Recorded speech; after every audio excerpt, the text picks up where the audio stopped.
Hey, good morning, everybody. Just wanted to talk a little bit about a book I just completed reading, The Dragon Reborn by Robert Jordan. And it's the third book in the Wheel of Time series. It continues on with Rand, Perrin, and Mat, of course, in their adventures fighting the Dark One. The big change, though, in this book, I'm sure you've read it, is that Rand takes a much less pronounced scene in the narrative. He's in the book, certainly plays an important role, but not nearly as important as compared to what we're getting from Mat and Perrin. You know, the author, he's wanting to develop those characters much more deeply, so we get a lot more perspective from their views. Of course, we do get a lot more chapters from Egwene, or Egwene, I'm not sure how to pronounce her name, Nynaeve, and Elaine as well. And, you know, they're just still trying to figure out their powers and what they can do and who they're going to be as people.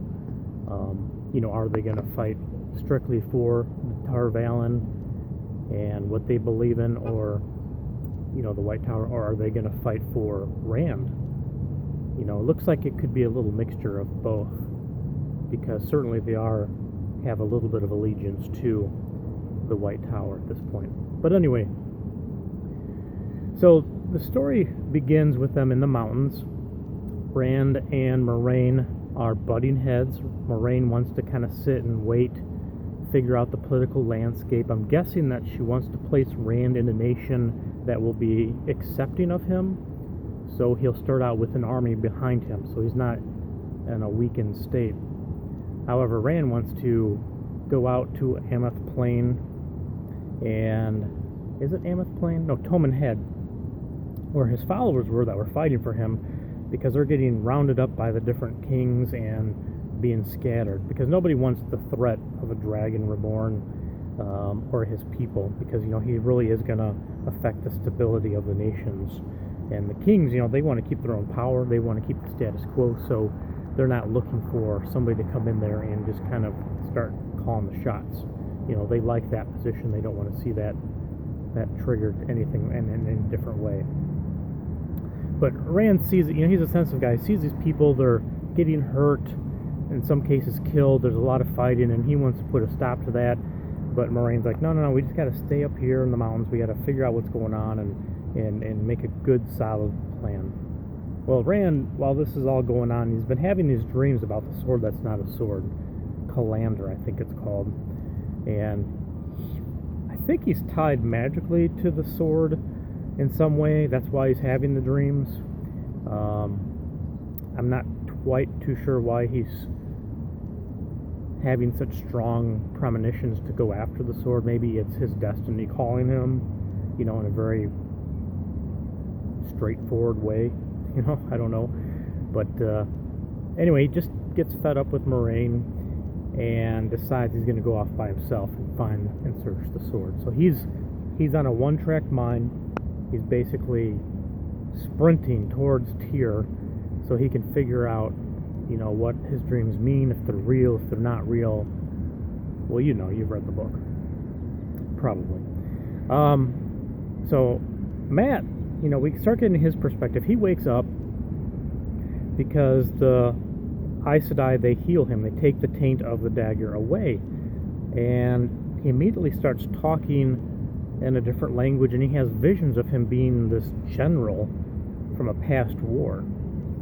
And he also gets these feelings that dice are rolling in his head, that he can actually feel fate being challenged or changed right before him, which is quite cool. You know, this author, I think, with Mat, is trying to show us that, you know, despite having destiny, there's still a lot of uncertainty in life, or in what's going to happen with this book. And Mat is bringing that out to us. You know, we ourselves, we live our lives not knowing what's going to happen day to day. And for us to be successful, you know, we have to put ourselves out there. We have to rely on our own strengths, our own talents, our support people around us, and we just have to kind of throw the dice and let it go as it will, as so to speak. You know, we just have to let fate kind of dictate our lives to a certain extent. Now, I'm a Christian, so I think that when good things happen to us, it's because of the blessings of God. But I do think that this author is trying to bring out the fact that the universe, however you want to put it, the light, as this book might even say it, is trying to influence what's going on in the universe. You know, there is this constant battle between light and dark, and light is exerting its influence too, and Matt's reflecting that to a certain extent. Alright, so Perrin, he becomes a little bit more centralized figure as well. And he's having these dreams, these wolf dreams, and much more strongly. And so does, well, for that matter, so does Egwene, however you pronounce her name. She's having a lot more dreams as well. And Rand, he's having dreams. So this whole idea of this dream world is becoming much more prominent in this book and in this series. And I think it was Hopper the wolf that told Perrin, he says that things that are unseen and as well as things that are seen, it's all real, which goes against how our world is set up. You know, the dream world is kind of like what goes on inside our heads. It's not necessarily real to the extent that people are interacting and decisions are being made. You know, our brains are just kind of reacting or processing events in our lives, I guess. I don't really understand dreams, but that's the way I understand it. So this world, I don't know if any other science fiction genre has ever proposed this, that there's actually dream worlds and alternate universes, but it's quite interesting. So Robert Jordan's exploring that aspect of humanity as well as the dream world and how real that can actually be an influence in our lives. Okay. So, you know, this book is really like a spring being compressed. It's being compressed very slowly, and at the very end it just explodes. And there's a lot of action, there's a lot of things that go on, and it's all good. I mean, it's fun, it's action driven. I think the last 50 or 60 pages were just, you know, you just couldn't stop reading until you get to the end. I mean, it was that good. So it's a well-written book. You know, Perrin, he runs into his falcon. We get to understand what that's all about quite a bit more in this book. And very, very nicely paced book, good action.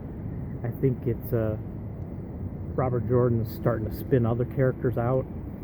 He's making, as I said, Egwene, Nynaeve, and Elaine much more prominent, as well as Perrin and Matt. And those are good things, because it's developing the story, so you're not relying just on Rand to carry the story. You know, he's an interesting guy, but Robert Jordan, I think, is trying to show that if somebody is going to have a dramatic life like Rand is going to be, is he's not going to do it in a vacuum. There's going to be other people around him to help him out.